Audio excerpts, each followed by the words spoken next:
Hai, selamat malam. Perkenalkan, nama saya Nancy ABK dengan NIM 0523426647 dari Prodi Ilmu Pemerintahan Fakultas Fisip Universitas Terbuka. Baiklah, sekarang saya akan menjelaskan beberapa penjelasan tentang term untuk memenuhi tugas 1 mata kuliah logika. Term adalah ungkapan pengertian dalam bentuk kata atau istilah, baik berupa istilah-istilah dalam bahasa buatan maupun dalam kata-kata biasa dalam bahasa sehari-hari. Dalam bahasa buatan, contohnya logika. Logika berasal dari bahasa Yunani yang berhubungan dengan kata logis, yang berarti pikiran atau perkataan dari pikiran. Pengertian yang terkandung dalam rangkaian dua kata disebut konsep atau apa yang dimaksudkan oleh istilah logika yang disebut konsep atau pengertian, sedangkan istilah demokrasi adalah term. Dalam bahasa biasa, contohnya, hewan dengan adanya kata ini, di dalam akal pikiran terbayangkan suatu gambaran tentang apa yang ditunjuk dengan kata hewan itu.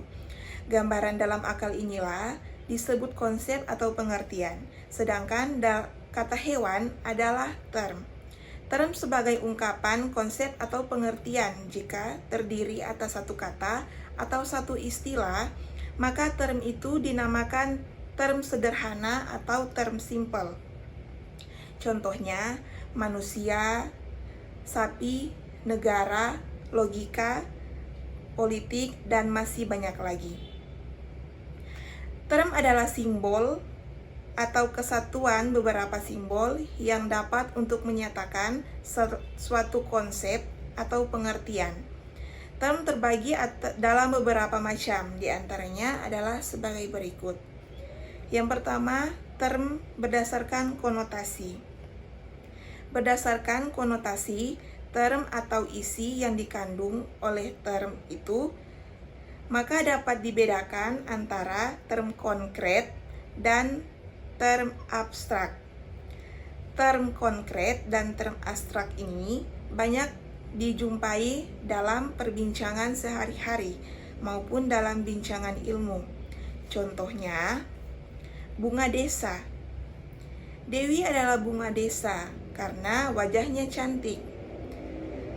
Kata bunga desa memiliki arti perempuan yang cantik di desa itu. Yang kedua, term berdasarkan detonasi. Berdasarkan detonasi term, dapat dibedakan term yang bersifat umum dan term yang bersifat khusus. Term umum yaitu dapat mencakup keseluruhan hal-hal yang ditunjuk tiada kecualiannya. Term khusus yaitu hanya untuk sebagian dari keseluruhan, sekurang-kurangnya satu bagian atau satu hal. Contohnya, term bersifat umum: sekolah, hewan, manusia, tanaman, makanan, dan masih banyak lagi. Contoh term bersifat khusus: mobil, novel, hewan, manusia, dan Manado, dan masih banyak lagi. Yang berikutnya, term berdasarkan predikamen. Predikamen yang dimaksudkan ialah cara beradanya sesuatu dalam menghadapi sesuatu yang masih asing, dalam mengetahui lebih dalam lagi. Contohnya, belajar. Kita belum tahu apa pengertian dari materi yang kita pelajari tersebut secara rinci, maka kita harus mencari tahu lebih dalam lagi. Yang kedua, sesat pikir adalah kekeliruan dalam penalaran berupa pembuatan kesimpulan dengan langkah-langkah yang tidak sah karena melanggar kaidah-kaidah logika, maupun berupa perbincangan yang bercorak menyesatkan karena sengaja atau tidak sengaja memasukkan hal-hal yang membuat kesimpulannya tidak sah.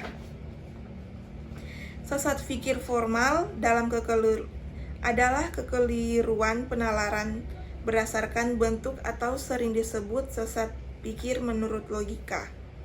Sesat pikir ini banyak ragamnya, misalnya menyetujui keputusan dalam suatu susunan pikir yang merangkum. Dan yang berikutnya, sesat pikir verbal adalah kekeliruan berdasarkan kata-kata, yaitu bertalian dengan penggunaan yang salah atau kemakna gandaan dari suatu kata, dan dikenal juga sebagai sesat pikir arti kata. Sesat pikir ini banyak ragamnya, salah satunya susunan pikir terdiri atas 4 konsep. Aturannya 3 konsep lah, tetapi perbandingannya bermakna ganda. Misalnya, guru, kita walau terlambat tidak apa-apa. Maka itu adalah termasuk kekeliruan dengan penalaran. Yang berikutnya, sesat pikir material adalah kekeliruan penalaran berdasarkan isi, yaitu menyangkut kata-kata, kenyataan-kenyataan yang sengaja atau tidak sengaja disesatkan. Salah satunya adalah perumuman yang tergesa-gesa. Contohnya, semua orang kaya itu serakah. Maka itu adalah suatu penalaran yang tergesa-gesa. Sementara pada kenyataannya, tidak semua orang kaya itu adalah serakah. Demikian penjelasan singkat dari saya. Sekian dan terima kasih.